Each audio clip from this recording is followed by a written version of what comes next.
If people in this room have given that kind of service, and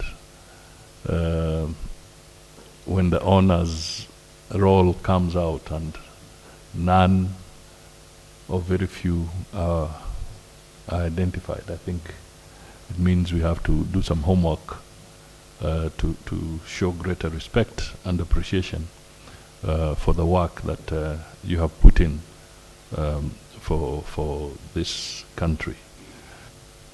Some of the issues you're raising here will eventually require fundamental support from Parliament. Parliament allocates resources based on what the executive requests or puts as propositions. So it has become much clearer that unless we tell our story to Parliament in a structured and organized manner, we shall have problems in raising resources to support foreign service and to deal with some of the concerns that you have raised. This morning I made a commitment that we are working on a sessional paper which we want to share and have debated in Parliament, so that policy issues and issues that have been hanging, because there's no clear framework to resolve this. I'm sure the technocrats listening to me, you'll now understand why I have been a thorn in the flesh, pounding regularly, saying that for us to help in turning out the issues, we must engage and have a sessional paper debated by Parliament, approved by Parliament, where we can put a case for the resources that we shall need going into the future. We should not have a foreign policy that is confined to the corridors of the Ministry of Foreign Affairs.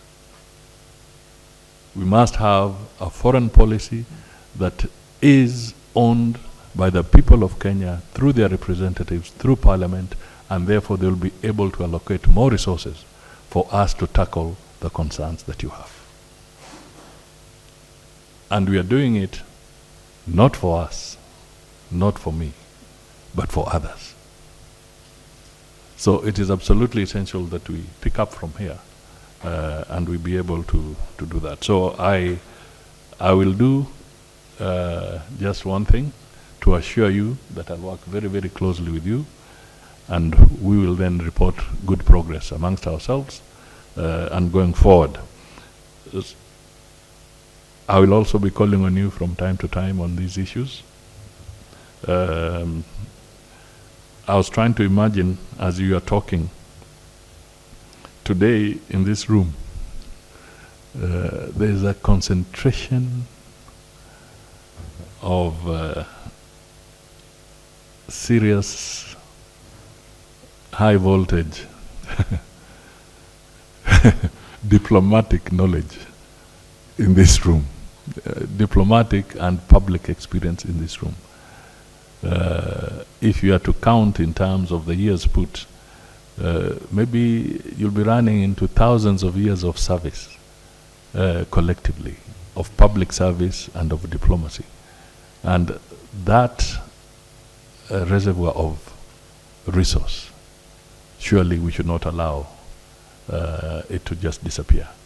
It must be there so that others can stand on your shoulders to be able to move forward and make Kenya's role and image and purpose much better for our own citizens and for the continent of Africa.